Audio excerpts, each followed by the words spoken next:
Good evening again, folks. Thanks for coming out tonight. Just want to remind you we do have trivia after Coach Haynes' first segment, so that's why you have whiteboards and markers out there. Got another trivia question coming up to win some Catawba prizes. And glad to have you all here. Enjoy the evening. Should be a great show. Got some special guests for you besides Coach Haynes, players, volleyball coach and player, and a special guest, Hall of Famer, coming up at the end for the final segment. So we'll get underway here in just a couple minutes. And enjoy your evening.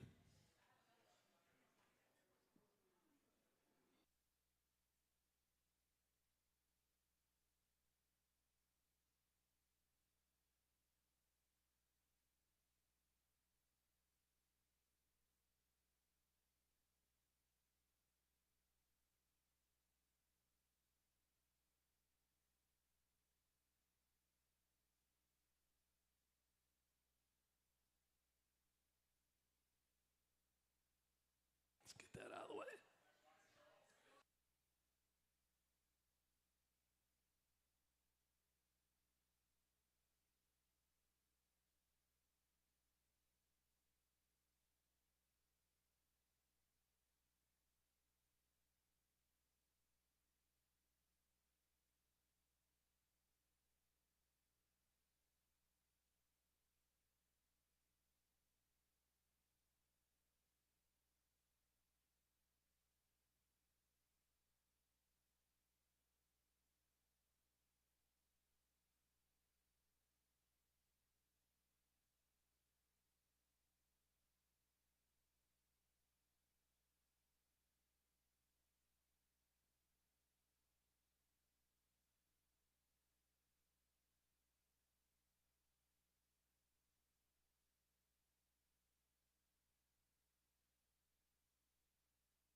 Welcome to another edition of the Catawba Football Coaches Show.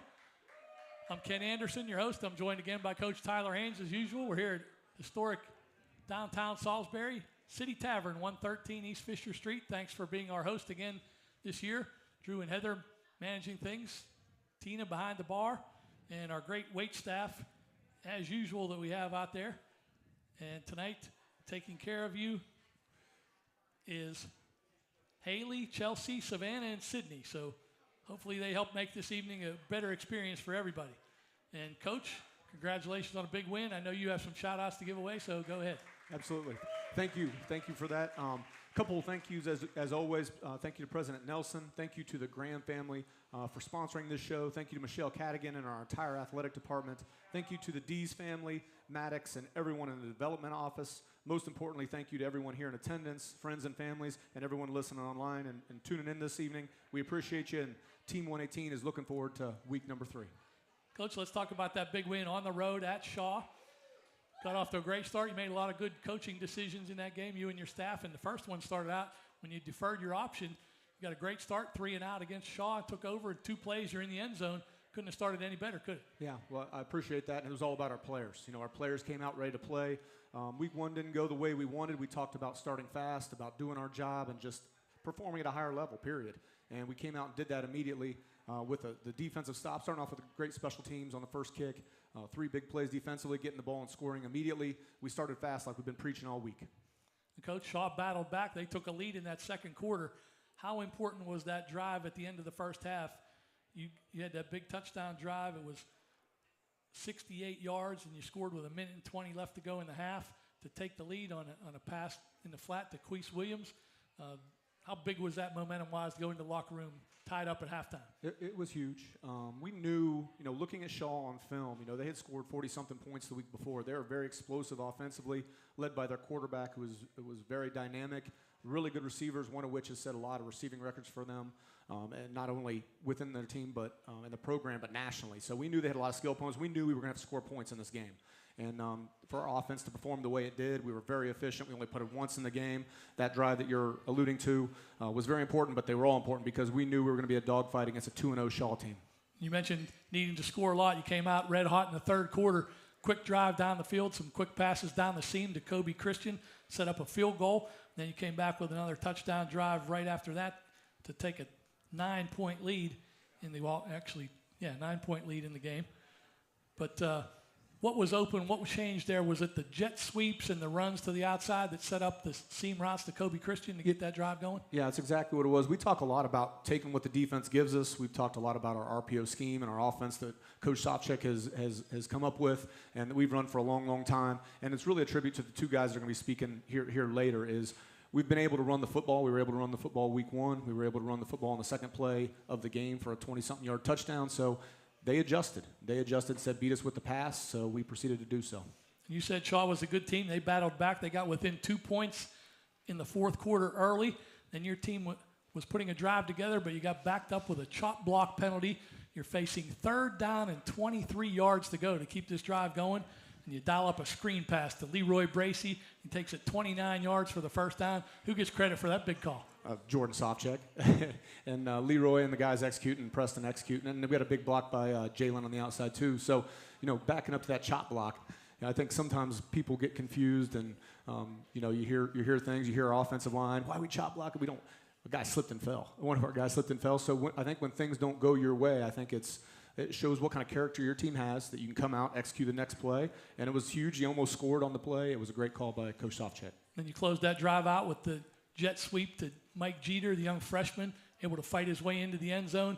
That was big to wrap it up there with a touchdown and not give them a chance to come back at the end of the game. Yeah, you got freshman Mike Jeter, who was on this show last week, a Salisbury High kid, scoring his first college touchdown, and he did it. It was really good blocking on the edge, the perimeter. We gave him a little jet sweep, and not only did he run, he carried about 2 guys with him about 5 yards. He's a strong, good, young football player, proud of Mike and proud of the guys that were playing with him.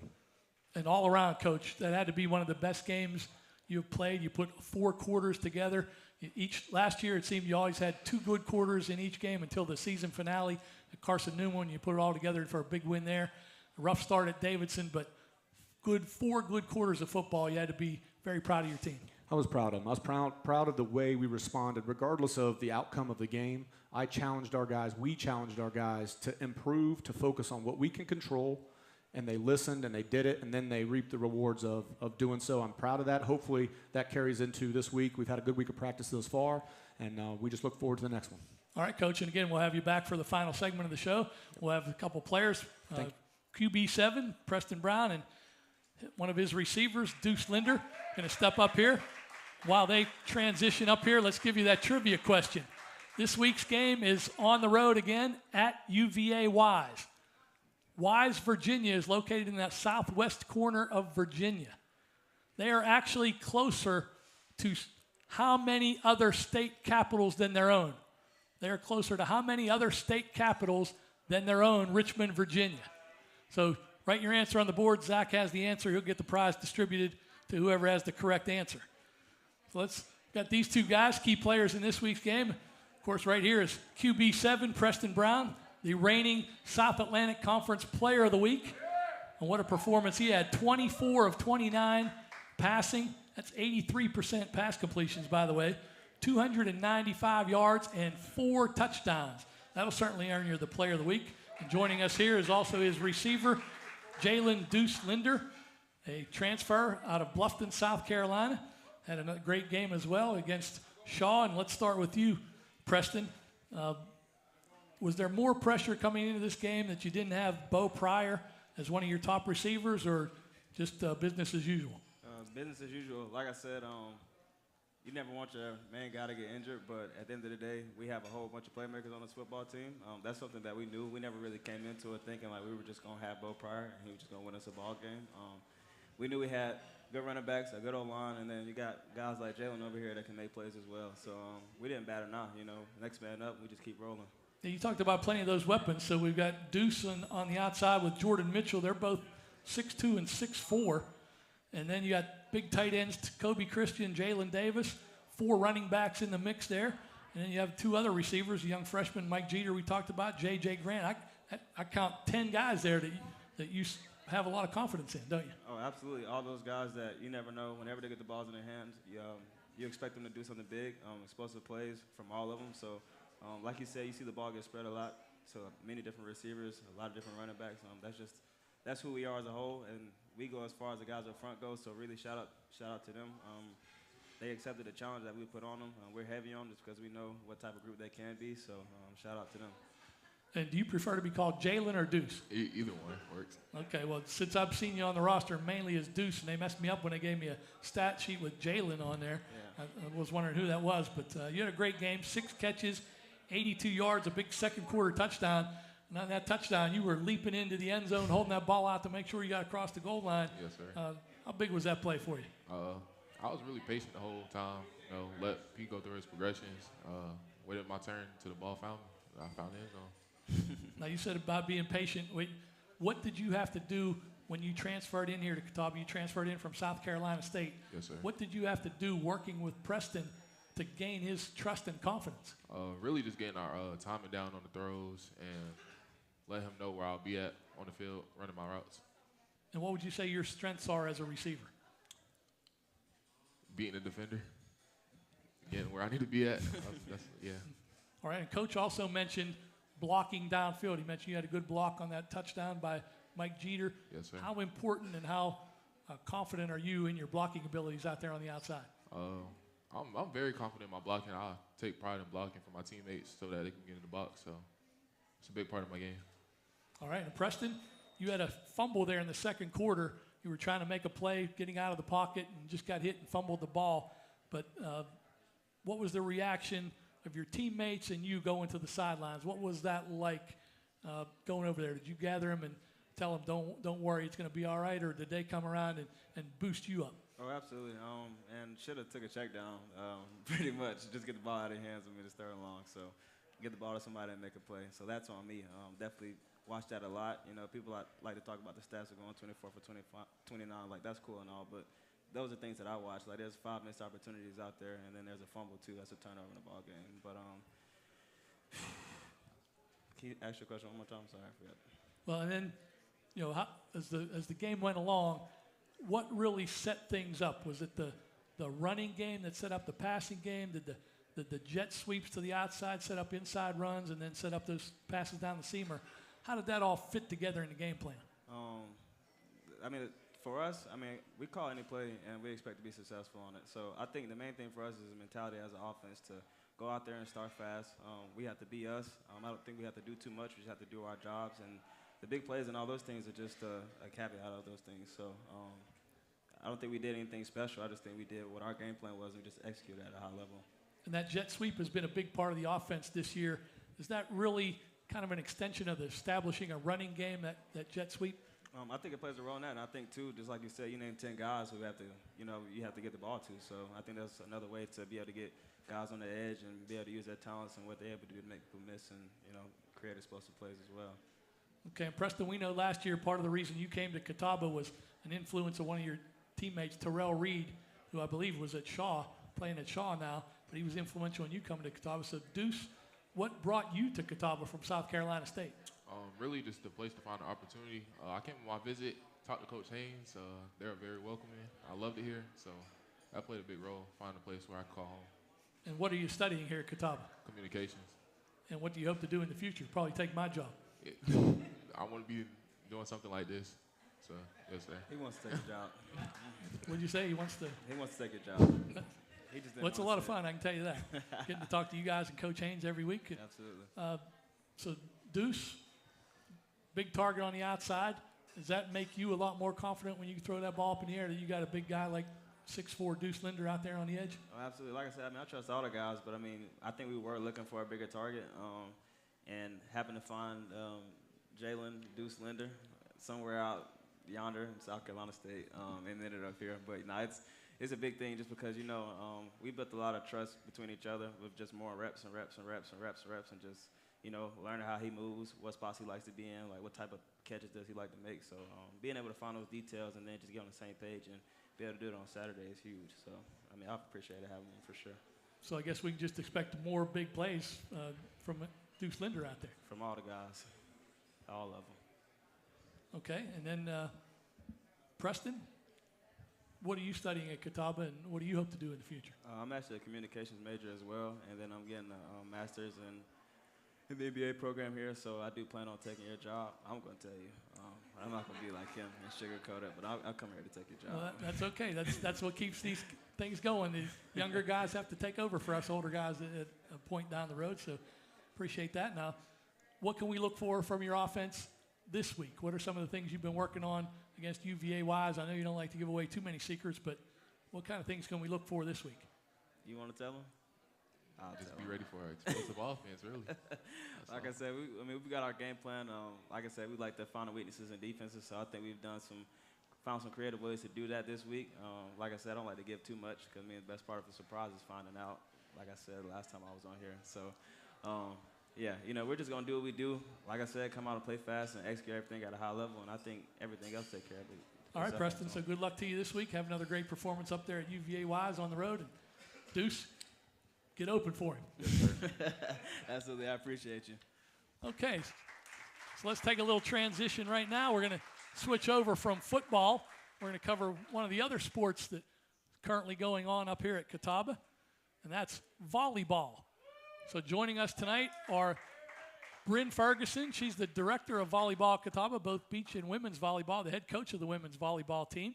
And she's joined here by senior Carrie Hales, a homegrown product right here from Salisbury, North Carolina. Played at Carson High School, enjoying her senior season. And Carrie, let's start with you.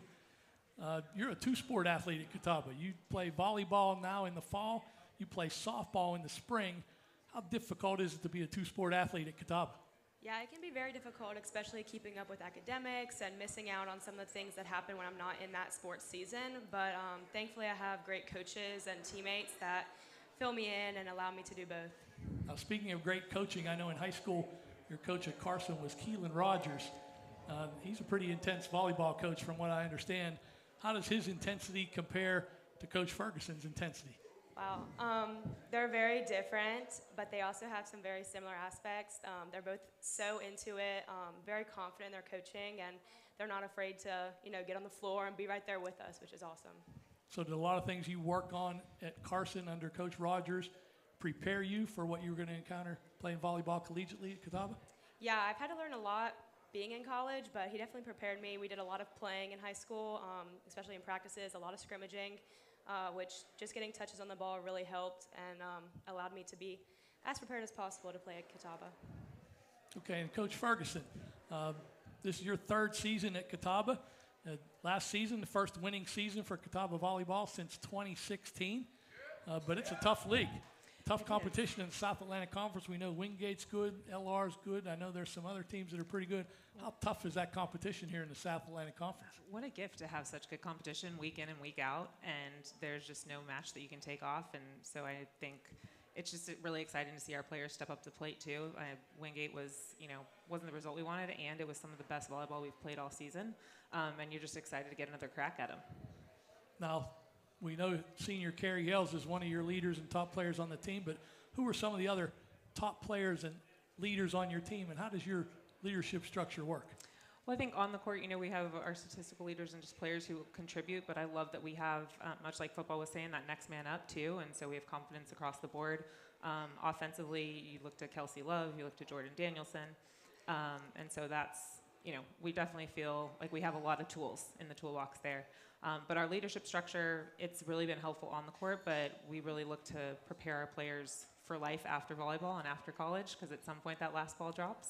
So we do kind of structure it like a business. We have a leadership committee and executive committee under that. Carrie's in our community engagement pod on our executive committee and just kills it. And we just feel so grateful that we have our players just be as the ambassadors that they can be for Catawba. Now, Carrie is one of the local players, along with Riley Hill from East Rowan and Kelsey Love from West Rowan. But as I look at your roster, 10 other states are represented on your roster. How do you sell those students on coming to Catawba? Isn't that the best part about Catawba is you don't have to sell it, you get to share it? I think that's the thing. And that's a genuine answer. I've said it before that when I got here, this place has a soul, and that you don't find that in a lot of other places. So we really just find the right match and the ones that we feel will value it as much as we do. No, I watched the match last night on ACC Network, number 1 Pitt against number 3 Penn State. Some awesome volleyball played there, so it led me to look at some things there. How do you handle the substitution patterns and the strategy? I noticed you got to keep your players ready on the front line. You got to get your best servers in there. At times, how do you handle that substitution and strategies during a match? Well, I think it starts with your prep, right? There's not enough film in the world you can watch to keep looking at how our lineup matches are going to be, and you do all that prep, and then you get in there, and sometimes all that gets thrown out the window real quick. And then you just got to make sure that you know your people and focus on the people, not the paper, a lot of times. But yeah, the substitutions go into our lineup, our matchups, and also who's hot. I mean, we try to get Carrie serving one of the first people on the line because she just puts them in trouble. And I want to ask about the practice regimen as well. You mentioned preparing. I'll ask each of you about the practice regimen. You don't just roll a volleyball out and say, go play and have fun. There are certain things you work on. So what are some of the things you work on specifically? You're a defensive specialist. Are there certain drills or things that you have to work on to prepare for that role? Yeah, absolutely. We work each and every day on serve receive. Normally for the majority of the practice because we can't do anything without passing that ball when they serve it at us. And then we work on, scrimmaging, stuff like that. And then anything that we had been struggling with in the previous game or previous practice, we try to implement that into our drills. Coach Ferguson, what's your perspective on the practice regimen? Yeah, I think we tailor it as much as we can day to day and what we need. And we are pretty consistent that we're going to find joy anywhere we can in that practice, even when it's a really hard day and you're just not performing the way you want to. That's kind of a non-negotiable for us. And sometimes we get it, sometimes we don't. But I think it makes it better for us in a match. And Carrie, she mentioned having fun. I wanted to ask you, during a match, is there a lot of stress and tension out there on the court for you and the players? Or is it just fun? I watched that game last night. Everybody just smiled and had fun. Is that what it's like for you guys out there? You definitely have to find the mixture between the two. It's a lot of fun, but there's also the stressful times and the stressful points. But overall, we have a lot of fun, especially on the sidelines where it's a hoot over there. So. And what are you studying at Catawba? Exercise science. And what do you plan to do in the future? I'm hoping to go to grad school. Okay. Now, do you have any eligibility left after this season? I do not. This is my last year. You do not. Good.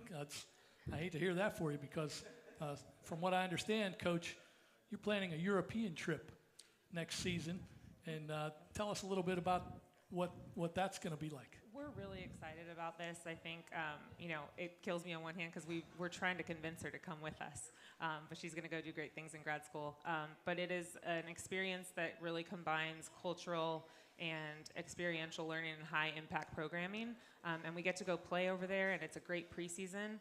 But also, we get to go start our trip at Normandy. And what an amazing experience to have these young women be there and go, I get to be here because of what happened here 81 years ago, and that really sets us up to also be good stewards of our volleyball program. I mean, the women who came through Title IX and set up this program, those lessons I think really need to be heard, and then we get to go play some really good volleyball in Europe. And what's the time frame that you're looking at? What time period will you be over there? And also I'm asking for the fans out here, will there be an opportunity for them to figure out through a travel package or whatever that they get to go with you? Yes, that's the best part about this. We will go in August of 2025. The dates are getting nailed down, and we take as many boosters as want to go, and it is a great experience. They are on the bus with us. They get to make their own travel or come with, but lots of really great experiences. And that I went as a freshman in college to the same trip, and so there's nothing like having your fan base with you in a new environment. It's one of the most enriching experiences I've had. And I know that trip will be pretty costly as well. So, like the baseball team has a fundraising dinner to go to Florida to play in February.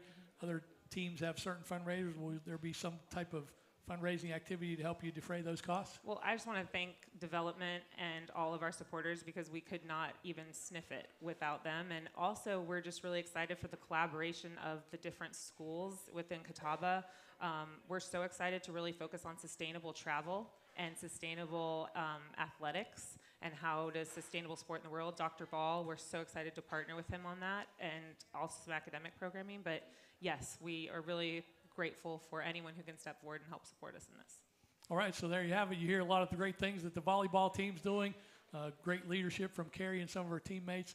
Coach doing a great job getting your team ready and ready for that tough competition in the South Atlantic Conference. If you want to see them in action, a chance to see some great volleyball action, they're at home tomorrow night, 7 p.m. against Anderson. And I understand that's going to be a pretty tough match as well. It's going to be good. It's a good matchup. It's going to be fun. So as with most sports, get out there. You have a chance to see something spectacular happen anytime you go to a game. So go out and see some of those spectacular things they're doing on the volleyball court. Thank you so much. Thanks for joining us here on the Catawba Coaches Show tonight. And by the way, in case you're wondering about the answer to the trivia question, I keep forgetting to give the answer each week. But this week, the correct answer for how many state capitals are closer to Wise, Virginia than their own of Richmond, the answer is 7. 7 state capitals are closer to Wise. Those capitals are Frankfort, Kentucky, Charleston, West Virginia, Nashville, Tennessee, Atlanta, Georgia, Columbia, South Carolina, Columbus, Ohio, and Raleigh, North Carolina. So 7 different state capitals. And now we've got a treat for you here in our final segment of the show. Coach Haynes is going to rejoin us up here at the table. And also joining us here, an adopted son of Salisbury, North Carolina, got his start in radio on WSTP out there on Statesville Boulevard. You may know him as the Hall of Fame broadcaster for the Cincinnati Reds. So Marty Brenneman is joining us here along with Coach Haynes, and I think it's kind of special because Coach Haynes, being a young man growing up in southern Ohio, got to listen to a lot of Marty's calls on the radio. So, Coach, do you have any questions you want to ask Marty to start out? Oh, wow. I grew up listening almost every day. Well, every home Reds game, definitely enjoyed tuning in and listening to you. I didn't stunt your growth, did I? No. Only when you lost. I never forgave you for you wore the Reds for losing. So, yeah, grew up Reds fan. Ken Griffey Jr. caught a center field home run from him, and just great childhood memories. Love it. So I have 2 questions, and one question is an easy layup one that I'm sure he gets all the time. What is there one defining moment with the Cincinnati Reds, or one defining game that that you'll remember the most? What's that one moment where it was just the pinnacle of your career? Well, I think there are a couple of things. It's the most provincial city in the United States. If you come from the outside, they reserve judgment on you until they're convinced that you are a guy that we can embrace as a member of the community. And I replaced a guy by the name of Al Michaels, who's a pretty good broadcaster. And I went all the way into July, and I felt like I was doing a good job. And then they played a twilight doubleheader after the All-Star break against the San Francisco Giants. And they went to the 9th inning of Game 1 of the doubleheader, and they were behind 13-9. And they scored 5 times in the bottom of the 9th inning. Game-winning home run by Tony Perez to straightaway center field, and I lost my mind. And people call the radio station all night long. They want to hear the replay. And at that point, I felt like, well, maybe they've accepted me as a member of the community. And then the home run that Jay Bruce hit in 2010 in the bottom of the 9th against Houston to send them into the postseason was one of my favorite calls. And I was fortunate to have a lot of great things in the 46 years I did their games. Rose's record-breaking hit, and Tom Browning's perfect game, and a lot of good things. And so I've been blessed in the years that I spent with Cincinnati, and I was smart enough to stay there when I had a chance to leave a number of times. Thank you. Second question is, after baseball, post-baseball, we're Facebook friends, so I know we're real friends because we're Facebook friends. And so you're traveling all over the country, you're traveling all over the world. Give one place that a college football coach and his family should go see. Yeah, there are a couple of places, actually. We just came back from 3 weeks in Switzerland and Germany. I felt like I was over there long enough to run for office. 21 days is long enough. But Italy is our favorite country, and we've been all over Europe, and London is our favorite town. And we love England, but if you want to go to a great country where the food is really good and the people are great, Italy's a place to go. Because generally speaking, the food everywhere outside of Italy stinks in Europe. I can tell you that right now. Marty, I have a quick question for you. As an announcer, Can I tell you something first? Sure. You do a hell of a job on this show. Oh, well, thank you. You're welcome. I enjoy doing this. It's You're great welcome. talking to the coach and, You do a good and the job. players. I like to give the fans a little insight into You what's do a good happening. So job. hopefully that's what you get out here. But in your role as a broadcaster with the Reds, you had to work with a lot of different managers. And, you know, I'm fortunate these coaches I work with at Catawba are great guys, and they're easy to have a good relationship, and they give me good information. They don't give you the typical coach speak and shun you off. Right. But what was it like for you establishing those relationships with baseball managers? Well, I think the first thing, and I'm sure you've learned it at this level, they have to trust you that they can give you inside information, and you're not going to break that confidence. And Absolutely. as long as they can do that, and I think that's it's very good for managers and coaches to have somebody that they can talk to, and if nothing else, vent their spleen if things are not going well.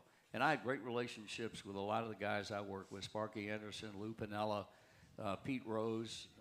The list was very long, and I always had their confidence, and I stressed to them that no matter what they told me, to give me a better perspective of broadcasting a game, while never even being able to use the information they give me, was good for me, and it was also good for them. And I think it's very important for a young guy in this business to gain the confidence of a coach or gain the confidence of a manager, and he knows that when he tells you something off the record about his team, about a player that may not be playing 100% on a given night, but we don't want that information out, that he knows that information is going to stay between the two of you, and I think that's very important. One other thing quickly for both of you, in your roles your role as a broadcaster, your role as a coach, in addition to X's and O's and the stuff you have to handle every day, you've got to promote the team and the players, and in your case, the city of Cincinnati here at Catawba College, but they probably made it pretty easy, those places. Well, it's very easy. I mean, the people here listening right now, the people that are showing up, the people that are traveling with us to UVA-wise, we've talked about a lot. Catawba's a special place, and we have special players, we have special coaches, and we're just thankful to be a part of it. So it's very easy to sing their praises because it's that special. This town is very important to me, Ken. I've often said a million times, had I not spent 5 years in Salisbury, North Carolina, and all those years doing Catawba College football and basketball on the radio, I would not have gotten to where I ended up.